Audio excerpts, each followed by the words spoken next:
Welcome to the Once Upon a Sunday Fantasy Football Podcast with your hosts, Josh Kimmel, Dave Campbell, and Justin Bowerly.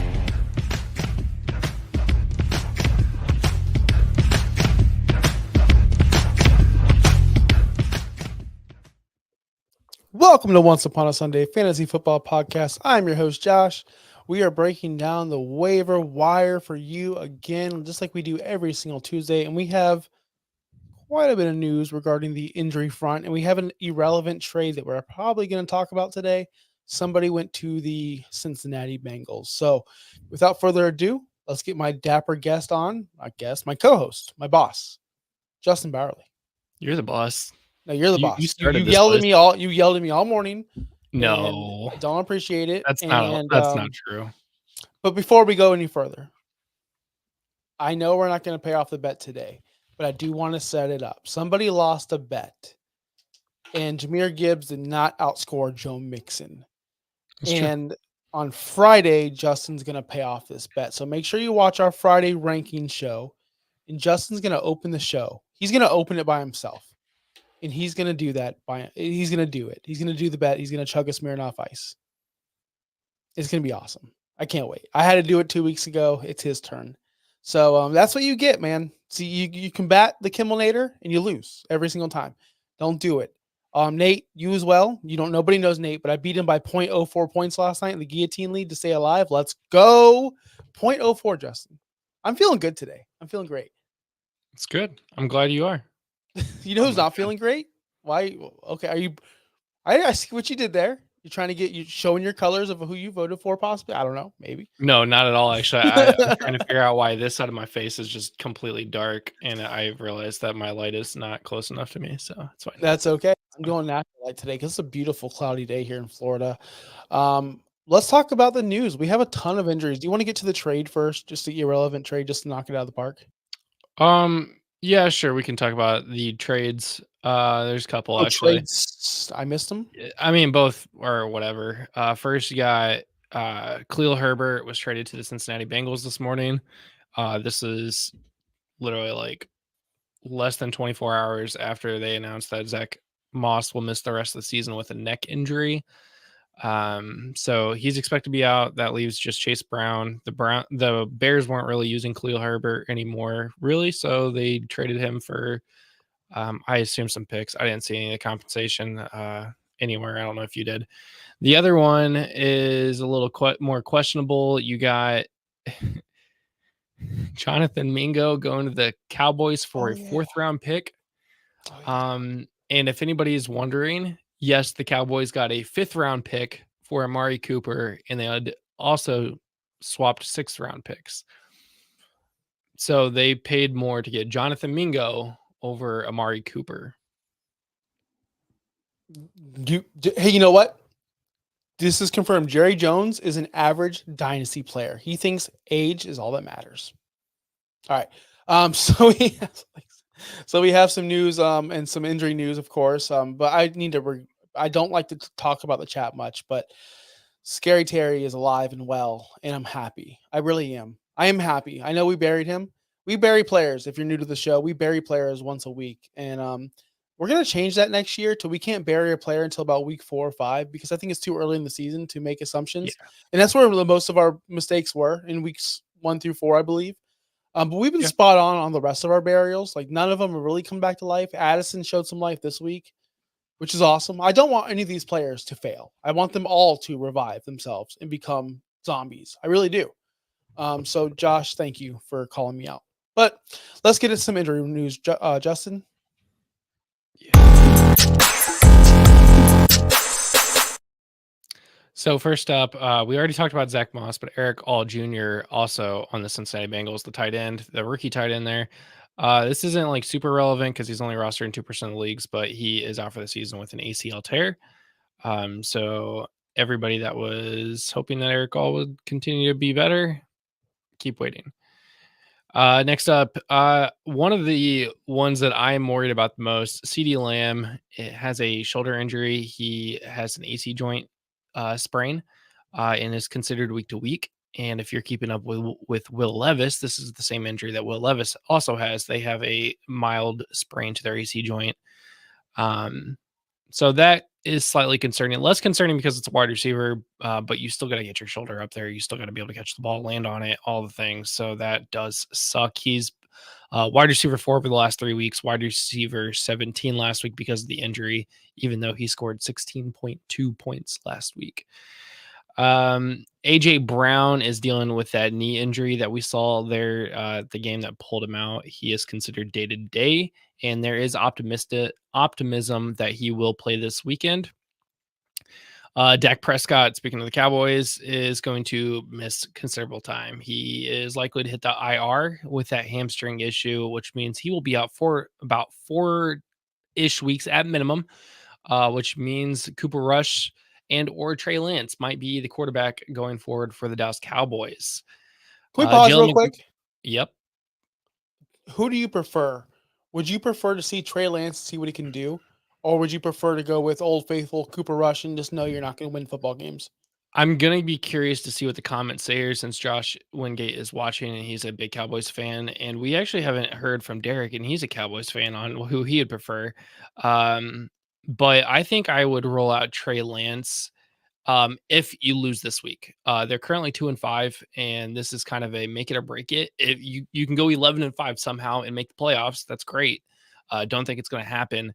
But if you lose this week, I think you start seeing what you got in Trey Lance to see if he is even a viable backup for Dak Prescott moving forward.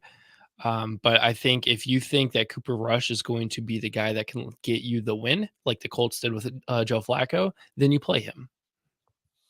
I'm just speaking dynasty formats and all fantasy formats. Oh, you're talking about actual fantasy football. I was giving my explanation. So because you're the straight man on the show, I'm just the Joe on the show. I don't wear a suit and tie, so I don't know what I'm talking about. But for real, I would like to see Trey Lance out there because he was a first round pick. He was a top 5 pick or top 10 pick, whatever it may be. He had promise. Why would you not roll him out there? Why would you trade for him and still start Cooper Rush? Yes, you're 2-5, but let's be honest. If you're talking real life football, the Eagles are ahead of them.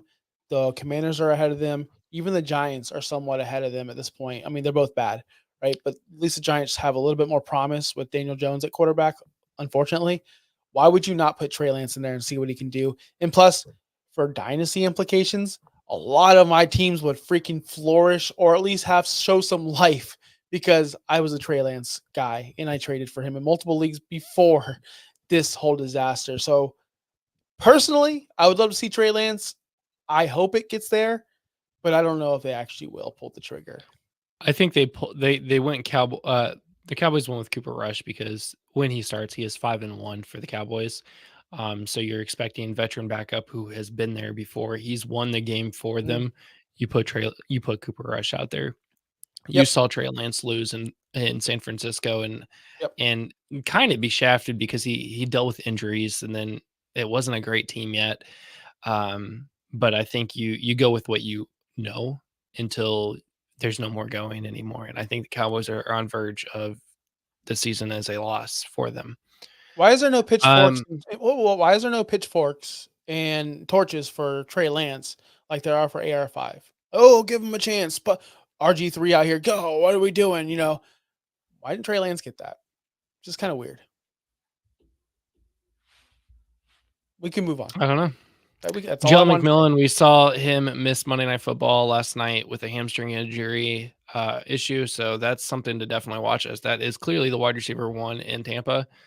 But honestly, the wide receivers are getting outshined by the tight ends. So T. Higgins is still dealing with a quad injury. This is something definitely to watch because he did miss practice yesterday and he has a short week against the Ravens this week on Thursday Night Football.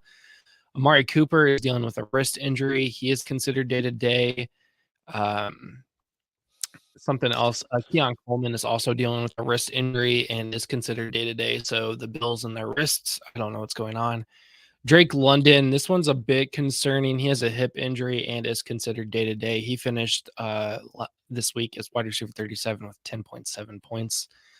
He's been wide receiver 24 over the last 3 weeks. So that is a starting wide receiver that we are missing right now.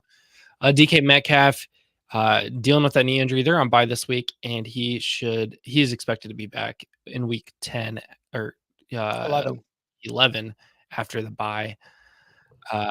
Nico Collins, they are evaluating him throughout the week. He had that hamstring injury that put him on IR, and we could see him come back, and that would be big news for the Houston, who is struggling with only Tank Dell right now. And then Christian McCaffrey had his practice window open with that Achilles injury. We haven't seen him play yet, but we know what he can do, and hopefully he can return to glory. I know you had some personal opinions about him Sit out last forever. night. Never come back. Never come back. I'm over you. I'm done. I'm done. Because you know why? Every team I drafted him 101, I'm done. There's no point.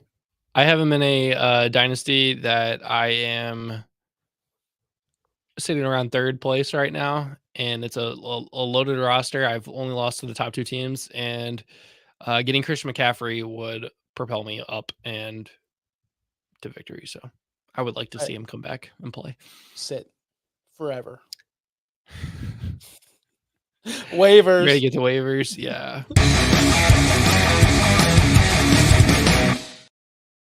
Good morning to you, Mateo, and everyone else watching. Again, thank you so much for everyone that watches every single Tuesday, Wednesday, and Friday. We're here live every single Tuesday, Wednesday, and Friday at noon on the Fins Talk Sports Network. Of course, at OUSFF Pod as well. Make sure you go follow our OUS page if you are watching from Fins Talk or from Twitter. We would love the support over there. We're trying to grow as well. And make sure you follow us on Twitter at OUSFFpod.com and our website, OUSFFpod.com. So let's get into these waivers. We have some must adds because we've lost some quarterbacks and we do have some bye weeks. You want to give out those bye weeks real quick? Oh man, I told you earlier today. So off of memory, we got the Seahawks, the Raiders. Yeah. Oh, okay. Okay. All right. I gotta bail them out. Don't worry, guys. Because you know what? I told you earlier. You told me earlier, which is fine. It's fine. I will. You look it up because I'm gonna talk about Drake May, my man, Drake May, my dude, my homie. He was my number one target. If you have, go ahead. What are the other guys? Okay, so we'll start this over.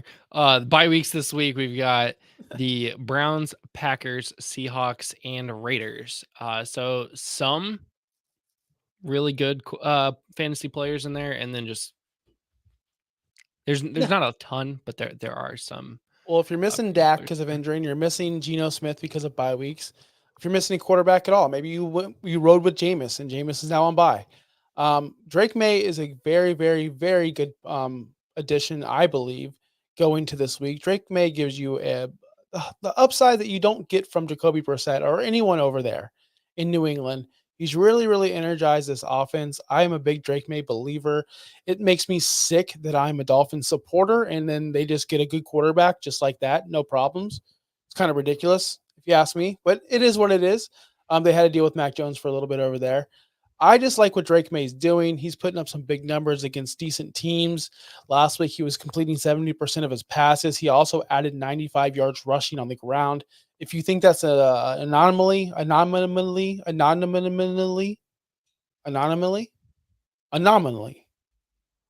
again. Because last week he rushed for 46 yards and a touchdown. So the guy has legs if he wants to use them. In his last four starts, he's been a top 10 quarterback, or at least top 15 quarterback, with that one bad week against Jacksonville. I think he's solid, man. I don't see anything to hate about this guy. What are your thoughts? No, he's been killing it the last couple of weeks. Even finishing his QB 16 last week, he's been 14 over the last 3 weeks. 17.7 points is pretty respectable from a quarterback.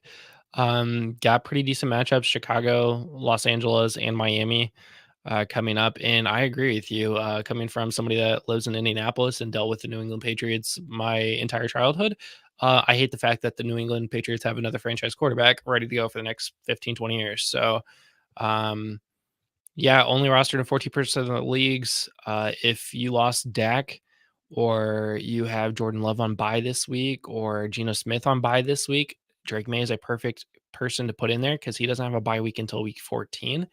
So you have him until Dak is able to come back, if Dak does come back. So Yep. that's great. He's only rostered in 14% of leagues. I've been starting him for a while now, because Superflex leagues, especially in Superflex leagues. But if you are still in that one traditional, it could be very scary to start a rookie, especially for New England, when you probably can't name a wide receiver on that team. Like, let's be legit. You watch football week in, week out, and you're like, who's that guy? Polka dot? Like, who? Exactly. That's how you feel with the New England Patriots. I get it.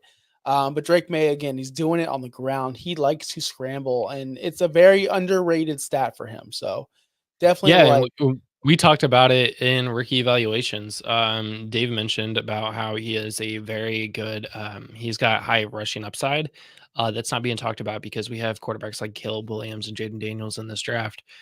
Um, we knew this coming in that he could have rushing upside for the New England Patriots. I know Dave wanted him in Minnesota for that exact reason. So this doesn't really surprise me, but hey, this is rushing upside that you're not expecting to get from Drake May or from yep, your quarterback. yep. What about that pass, by the way, to Ramondre Stevenson, where he created that? That was just magical. It was What a about that? What about that offensive lineman, Michael Jordan, that did absolutely nothing and touched absolutely no one on that exact same play? good job. You did his job. They still scored 6 points, and he didn't get physical at all.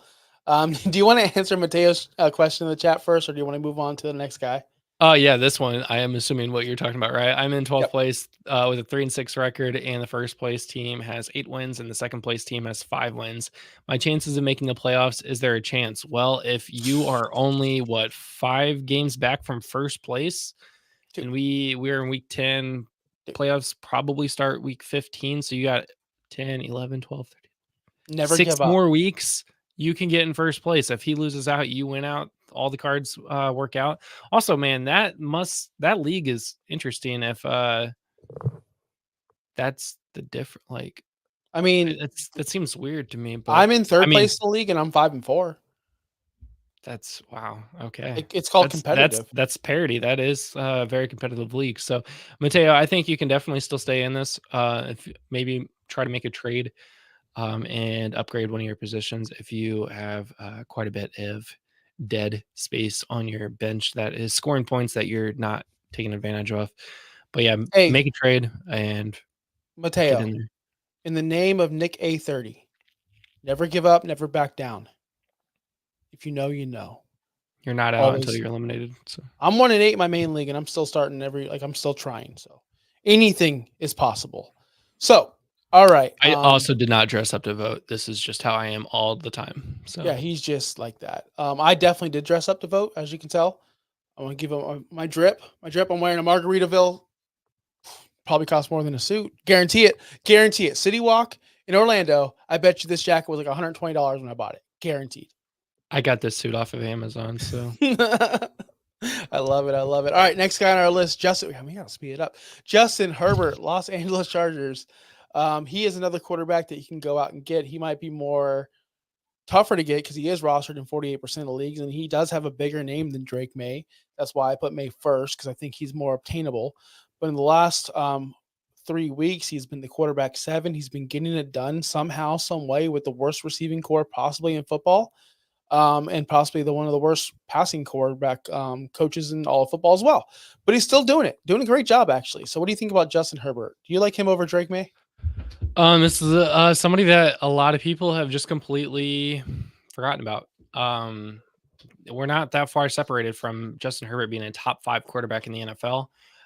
Then you have some tough years with the Brandon Staley head coaching.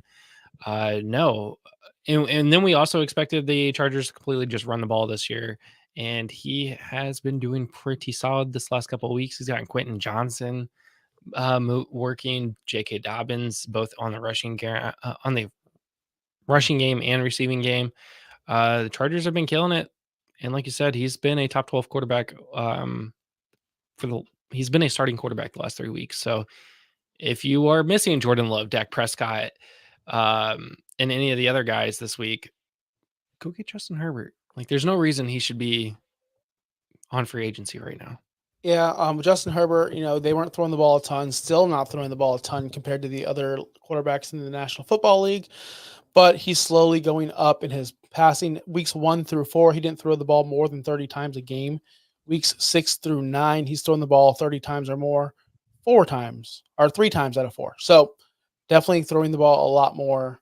I do like it. That was my big knock on him. Is he going to get the yardage and the opportunities? Well, recently he has. So Yeah. that's what I feel about Justin Herbert. Next guy on our list, Hunter Henry, tight end for the New England Patriots. If you want to get spicy and double dip with Drake May and Hunter Henry, I'm all for that. Last week he was the tight end 9. He's been the tight end 8 since or in the past 3 weeks. This has been a big uptick because of Drake May. I'm a big Hunter Henry fan. I like Hunter Henry. I'm actually starting him in my flex in some leagues. How do you feel about Hunter Henry? I love Hunter Henry right now.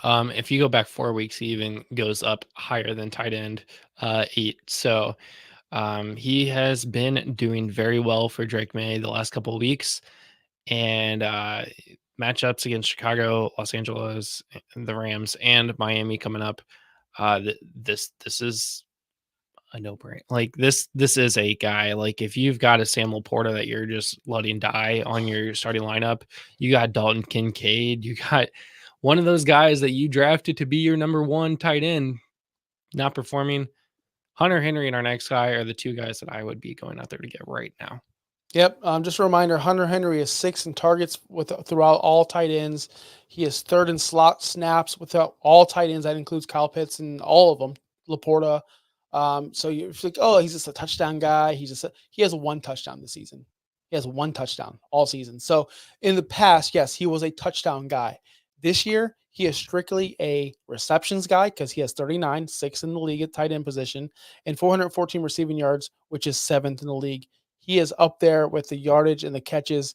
He's where we want to be at the tight end. The touchdown is just the cherry on top, which he doesn't get many these days.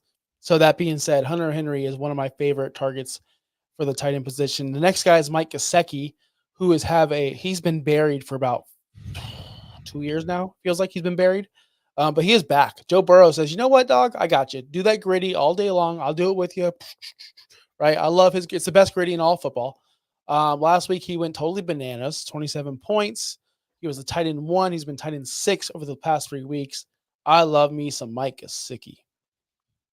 I do too. Yeah, he's been great. And with Eric All going down for the Bengals, that is 1 less tight end to take up his snaps.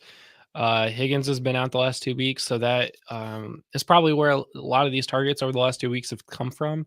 If Higgins also misses this week too, I would expect Mike Gesicki to be continuing to get production. Probably not 2 touchdowns against the Ravens, but I would expect him to get the targets, which leads to receptions, which leads to yards, which leads to fantasy points. So yes, Mike Gesicki all the way.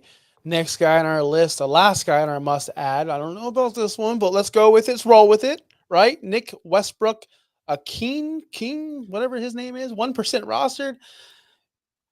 If you're desperate, I guess he is the best option for you at the wide receiver position. I'm going to let Justin talk about this one because I don't know. The data points to this. I don't know. Here's the thing. You got the Chargers coming up. It's a favorable matchup for wide receivers, Minnesota and then Houston. So those are 2 more tougher matchups. But look over the last 4 weeks. He has 1 touchdown in every game for the last 4 weeks, even with limited targets. 2 targets, 1 reception in week 6, but he got the touchdown. Then he got 4 targets, 2 receptions, touchdown. Then he got 4 targets, and now he got 6 targets in the last week against the New England Patriots. He has been, since the bye week, he has progressively gotten better each week. And then you got to ask yourself, after Calvin Ridley, who are they throwing the ball to? They're going 3 and out. They have to throw it to somebody. And with Mason Rudolph starting, like he's just getting better and better. I would be more worried if Will Levis was to come in and then screw this all up. But Nick Westbrook, I don't know. Nick Westbrook. A lot of Titans fans really like this guy. He's very underrated, and he has statistically been doing well over the last 3 weeks. Yeah, he's statistically doing well. So if you need someone, because obviously we all need someone at this Yeah. point, If he's a you guy. if you're missing CD Lamb, maybe AJ Brown, Jalen McMillan, T Higgins, Amari Cooper, Drake London, DK Metcalf, you're not sure about Nico yet, and there is nobody else out there. Yes, or Sterling Shepard. All right, let's go to the worth a stash.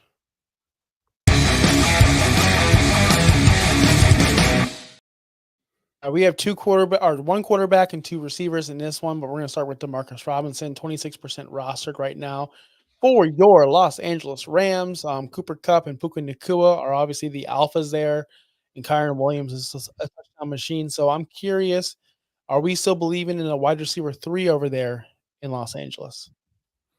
Dude, this is the second time this season that we have talked about, or probably the third time this season that we've talked about a Rams wide receiver that we think is going to be a guy.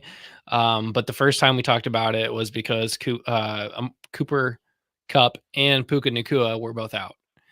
Those two are back, so I don't expect him to just ball like completely, but 4 touchdowns over the last 2 weeks is something not to turn your nose at. Then you factor in you got Miami, New England, and Philly coming up.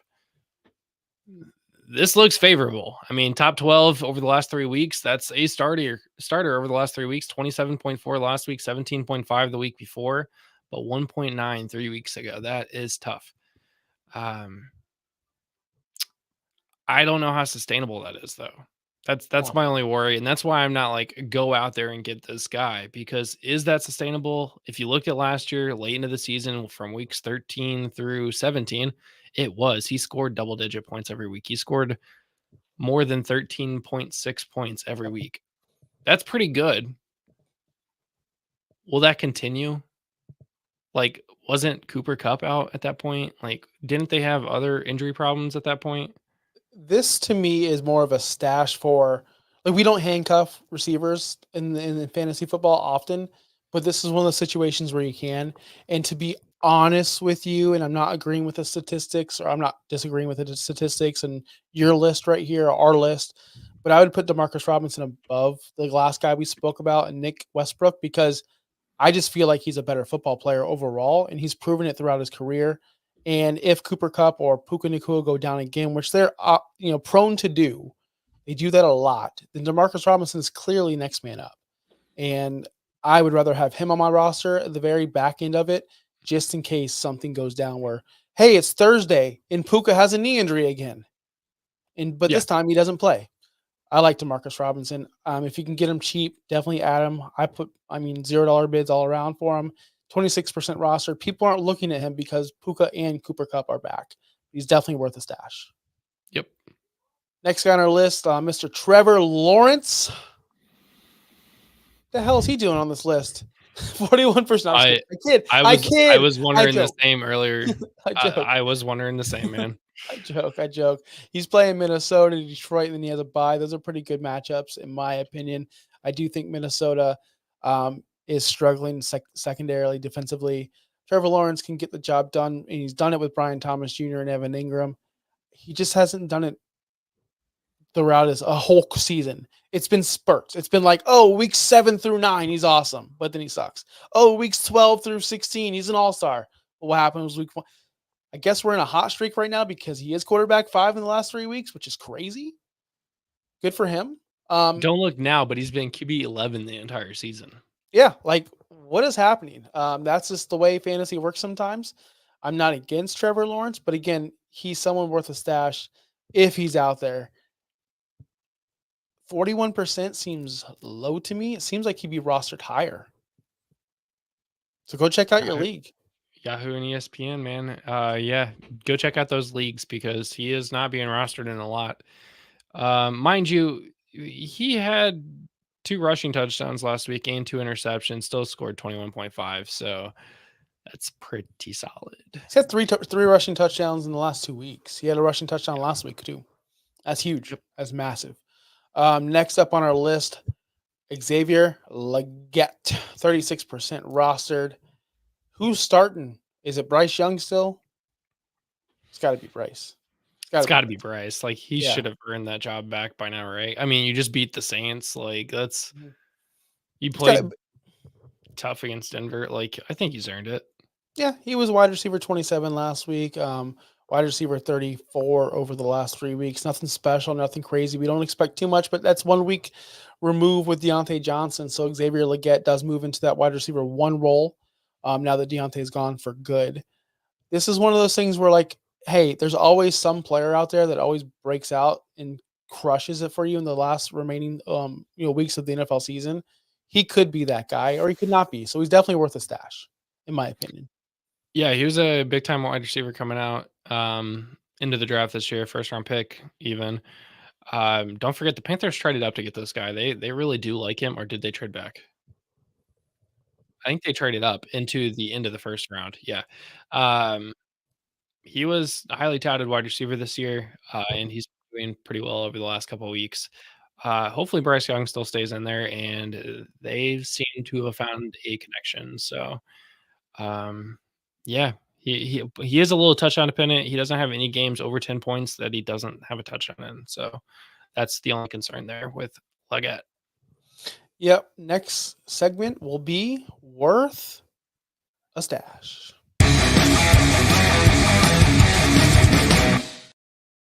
We have one guy on this list, one guy and one guy alone. His name is Noah Brown, and he plays for the Washington Commanders. And Noah Brown is a guy who's known last year, go check out his stats, to come on the scene, have a bajillion touchdowns and be awesome, and then just disappear. He did that with the Texans last year. It was He did disappointing. that twice. He did that twice. He came around for 20 plus points for 2 games, and then missed 2 weeks, and then had 0 points 2 weeks, and then he had 22. Yeah, and then 6, and then it's so 1 in your frustrating. championship. Like, it's so frustrating. I hate putting him on this list, but I mean, He's getting the targets. He's getting the snap share. He was 81.1% week 8, 9. Week 9's not up here yet, but I'm not on my sleeper app. 50. But how much? 50%? 50. It's so But weird. 6 targets in both games. So like he lost snap share, but still got the same amount of targets. So weird. He is a deep threat guy. He had 124 air yards in week 8 against Chicago. They're a pretty stout defense. That's where he had his touchdown, only on 3 catches, though. It's hard for me to tell you to go grab this guy, but I'm not telling you to. I'm telling you that he's definitely worth a stash.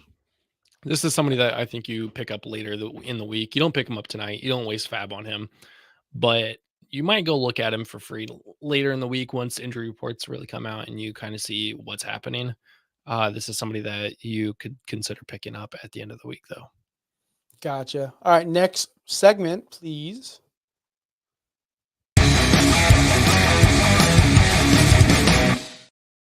This is keep stashing players that we still think you could stash, and hopefully one day they'll do something. First guy, Chris Olave. This is not his fault. This is Derek Carr's fault. Derek Carr's killing players left and right. And Olave Can we talk about all the receivers that Derek Carr has just like ended? We don't have enough time in this podcast. We don't have enough time. For that. You're right. We definitely don't have enough time. We have 10 minutes, buddy. So Chris Olave, we all saw him get destroyed on the field. And Michael Thomas went on his rants on Twitter. That was pretty great. And then Dave told me to stop looking at Michael Thomas because he's a bum. But either way, Chris Olave has been hurt in week 6 and now in week 9, both for head injuries. My question is, how the hell did he get into the ER and out in under 3 hours? There ain't no way. There is literally no way. Because before the 4 o'clock game's ending, Chris Hansen gave us an update saying he is out of the hospital and he's okay. Before the game's ended. If I go to the ER right now, I'm there till at least midnight. The hell? But are you coming on with an ambulance with millions of dollars behind you? That's all I'm saying. We need to fix that. Either way, I'm glad he's okay. I'm glad he's healthy. But we had these discussions with Tua about how his safety and how he shouldn't play football anymore and how he should maybe take a break. No one's having this conversation about Chris Olave at all. I think the discussions should probably start soon. At least put a guardian cap on your helmet. Like, let's start minimally when you come back. At least get that guardian cap because he looked lights out. Derek Carr is literally throwing hospital balls and not caring anymore. So it's if I'm Chris Olave, I don't come back until Spencer Rattler is the quarterback or something like that. You gotta take care of yourself. Yep, I agree. So Chris Olave, keep stashing just in case because he's a great athlete. It's just we don't know if or when he's going to return this year to play football.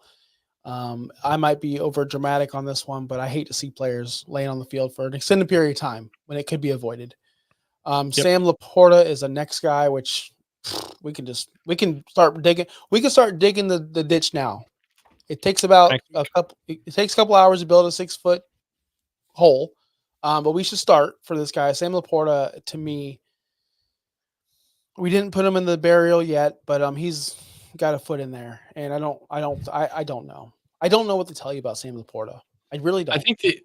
Really the only thing that's keeping him out of there is the fact that offense is so high power that he should be getting the ball, but he's not. And that's weird to me. Like, they are spreading that ball around to everyone but Sam Laporta. 6 targets is the most he's received all season, and that was in week 8 against the Titans. Yeah. It's hard for him to get more than 3 targets, and he's just not producing. Like, if this was literally any other tight end outside the top 10, you would probably be saying, why are you keeping that guy? He's only getting you 4 points a game. If this was Tyler Conklin, would you be rostering Tyler Conklin with these stats? Would you be rostering Dalton Schultz with these stats, or Colby Parkinson? Pat Fryermuth. Yeah, Isaiah Likely, Noah Fant. Like, you're not rostering any of these guys because he's not scoring points. So what we need to do as a fantasy community and just normal life, take the name away from it. Look at the stats, and it's week 9, week 10. It's late in the season. We're almost to the playoffs for fantasy football, and this guy's still being rostered. It's kind of ridiculous at this point. I suggest you drop him. I know that this is not the burial segment yet. We will have that next week for him. It's already reserved for him, but I will have seriously, and I would have someone else spin fab on him. I would drop him tonight, or today, or now. If you're watching this, I would just drop him because you're gonna make someone else drop fab and make someone else start a guy who's gonna score him 2.7 points. Simple. Yeah, simple. Go get any other tight end, and you'll have just as much luck as Sam Laporta. Yeah, that's all I can say. It's real at this point. And you can say the next thing about the next segment, which we can get into right now.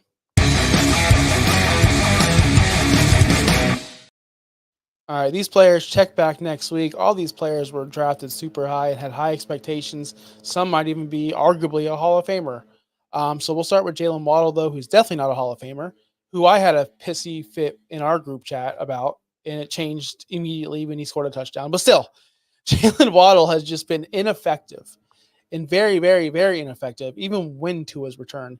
He did score a touchdown, which kind of saved his fantasy day, at least for me, 7.6 points. Wide receiver 44. He's been the wide receiver 60 in the past 3 weeks. He's been not targeted. I don't know his situation. I've been in real life football with my real life friends who are Dolphins fans. We have the same conversations every week. Every time Waddle gets targeted and touches the football and lands on the turf, he stays there for about every single time, 2 minutes. He's hurt every single time. Every single time that man gets hurt when he gets touched. Every single freaking time. And I can't do it anymore. And I'm tired of it. I'm over it. I wish the Dolphins never extended him. I wish they would get rid of him. This is bleeding into real life football, but I'm just over his nonsense. And I don't know if it's him or if it's Tua or if it's McDaniels or if it's Tyreek. I don't know.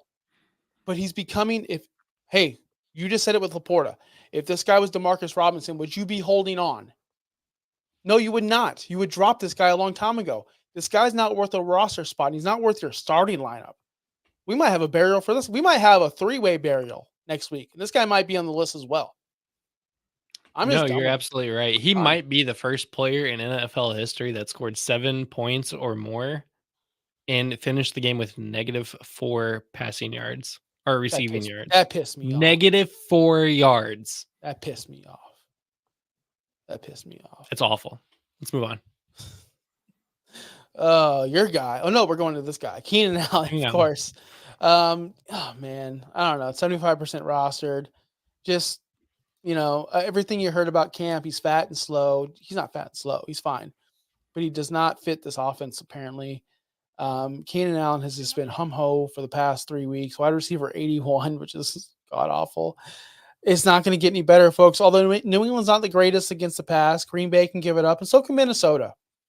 So I'm really, this one's a real check back next week. Let's see what he does. It really against is New England. because New England is a very favorable matchup for the Bears. Again, with wide receivers against New England, they give up top 10 points versus the wide receiver position. So Keenan Allen, DJ Moore, Roma Dunze, they all should get involved pretty well. The Bears, I don't know what's going on with that offense. No touchdowns last week. They had one touchdown the week before. The entire offense just isn't working right now. I almost put Caleb Williams on this list as well. But Keenan is just, he's getting the targets this season. Like he got 7 targets against Washington. He only brought in 2 of them. So it's not great. He got 10 targets last week against Arizona, brought in 4 of them. So is it a Keenan Allen problem? Is it a Caleb Williams problem? Is it a scheme problem? I don't know. But I do know for the Bears, Odunze is their best wide receiver at the moment. And who would have thought that at the beginning of the season? Nope, not this guy. I told y'all that Odunze was going to be the JSN this year where he wasn't getting involved. Well, I guess I was wrong. I guess I was a little bit wrong. That's fine. I mean, there's not really a great answer because Odunze is wide receiver 59 on the season. Keenan Allen is wide receiver 78. DJ Moore is wide receiver 28. So there's not a starting wide receiver in fantasy on the Bears, and we all thought they were going to have multiple starters on that offense. Yeah. So, Herbert went to got this. This is regarding Keenan Allen. Herbert went to the Bengals. Will that help Allen get more targets? I don't think Herbert was Herbert was even playing for the Bears or getting targets out of the backfield. I could be wrong on that. I could be 1,000% wrong on that. I don't have those stats pulled up. I haven't heard. It's like Star Wars. Khalil Herbert. That's a name I haven't heard in a long time. Herbert has 2 total targets on the entire season, and that was week 2. He has not gotten a single attempt or target since week 3. Yeah, he's been ineffective and not even on the field. He's just not used. The problem is with that whole offense is there's too many mouths to feed, and Caleb Williams isn't. Not because I think he's very good. I think Caleb Williams is very good. It's just that's not the scheme they're running right now, and we just have to deal with it. And they're winning football games. So who are we to argue? It's just for fantasy, it's not working out. Moving on, this one's quick. Michael Pittman Jr. dealing with a back injury. He is not being effective on that offense. Also, it is clear if you watch a Colts game that Josh Downs is the best wide receiver in Indy. Pittman's last time scoring double-digit points was week 6 against Tennessee. He did not do that in Miami, Houston, or Minnesota. Now they got Buffalo, New York, Detroit. That's going to suck. He is a check back next week if he can somehow do it against Buffalo. They do have New England in week 13, so that's a bonus. But what quarterback's going to be starting? Exactly. And that's the thing is you don't know what quarterback is, and do you really want to be going, oh, which quarterback do I pick? Like, or do I put my Pittman in there? Do I not? Like, oh, Flacco's great for the wide receivers, and then does absolutely nothing. Like, don't even worry about it. Josh Downs, Jonathan Taylor, the only 2 fantasy players on the Colts now. So, yep. All right, let's have a few. Oh. But we are very close. We might have a 4-way burial next week. 4-way. Okay. I like 4-ways. All right, let's have a burial right now. All right, this is my favorite segment of the week. Let's go. Let's play the music. And now, a moment of silence. I heard no music. That's okay. I heard no music. Music. We did not hear music. In the chat, let us know. Did you hear that? Because I did not hear any music. I heard music. Continue. We did not hear music. But all right, hey, this is fitting because I didn't see Devin Singletary play football in weeks here. We got Tyrone Tracy coming out of nowhere, being a freaking superstar, and Devin Singletary is 1,000% buried. He's 64% rostered, so check your roster. If you still roster this guy, and he is giving you 7 carries for 33 total yards last week, against Washington. You know it's done. You wrote him out weeks 1 through 4. That's fine. He was pretty decent, nothing great. He had one top 10 finish, but he is still being rostered. Same situation for Sam Laporta and these other guys. If Devin Singletary had a different name, if his name was Khalil Herbert, would you be rostering him at this point? You wouldn't. You would have moved on by now. So it's kind of ridiculous that 64% of you have not moved on. He's got Minnesota and Detroit in the next 2 weeks. And again, he's been phased out. Tyrone Tracy has been a freaking revolution for that football team. He is actually one of the fantasy football MVPs in the past 3 weeks, and Devin Singletary has been completely phased out. So if you're still starting him and you're still rostering him at 64%, it's over. It's been fun while it lasted. Hell, last year he was one of our favorite players in Houston. Remember that? Remember I called that? Remember you called that? Remember we all called that? Freaking awesome. You didn't? You did. Didn't? You did. I did. I know, but I'm giving the whole show. I'm giving the whole show credit. Oh, thank you. We're all family here, right? If I'm eating, we're all eating, right? Same thing for you. I mean, he finished his second worst in his career last season. So Devin Singletary? Yeah. Yeah, I mean, because he only played half the season, but the last 4 or 5 weeks, he freaking balled. He played out. 17 games last season. Yeah, he played, but he wasn't the primary starter. That's like you saying Tyrone Tracy right now is like, oh, he was only running back third. Yeah, because he didn't get run until later on in the season. Stop hating. That's hating. Right. All right, stop hating. Singletary's being buried. Why are we not hating on him? Because we have to show our respects. Whenever a family member dies, we just go and talk about how terrible they were. Oh man, I hated my Uncle Scott. Family member. Uncle Scott sucked. He was a racist. He voted for Trump. Right? Is that what we're saying? I love this show so much. But yeah, that's the funeral. No one heard the music, by the way, so it wasn't a true funeral, and it was anticlimactic. But guess what? I'm going back and making sure that played because it did play. All right, but just to let everyone know, just because it's an obvious doesn't mean it's a bad call.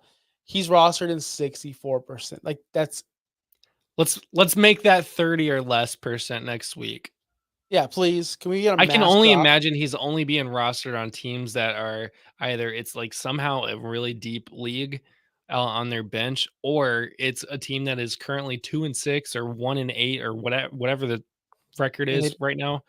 And they just completely forgot that Devin Singletary is even on their roster, and they forgot about that league. Yep. So do me a favor, do me a favor real quick. 41 people watching right now. Drop Devin Singletary if you roster him. Screenshot it to Twitter and don't add us. Hashtag OUS funeral. Let's make it a thing. Oh yes, funeral. Like it. I like it. All right. Well, make sure you like this show. We'll be back tomorrow with our showdown. We already have the players picked. I'm excited to argue with Justin. Hey, we might make another bet and he might lose again. It's going to be fun times. Make sure you stay tuned to our Friday show, which we do break down our rankings, let you know who we have too high, who we have too low. Justin's going to be chugging a Smirnoff Ice. I cannot wait to see it. What flavor are you going to get? That's the question. That is the question. I don't know. Whatever Walmart has. Whatever Walmart has. Or whatever they have. First. All right, guys. I'm going to play this music and take us home. Make sure you follow us at Fins Talk Sports Network, at OUSFFpod.com, at OUSFFpod everywhere. Instagram. We're starting to do things over there. We made a funny video. Well, not a funny video. We took a clip and we put it on Instagram. That was awesome. Right? It was funny? No? Funny like what? Funny haha? Like I'm a clown? You don't know that movie reference, but it's okay. I work with young people. Make sure you follow us everywhere. Thank you so much for watching, guys. Until tomorrow, peace out.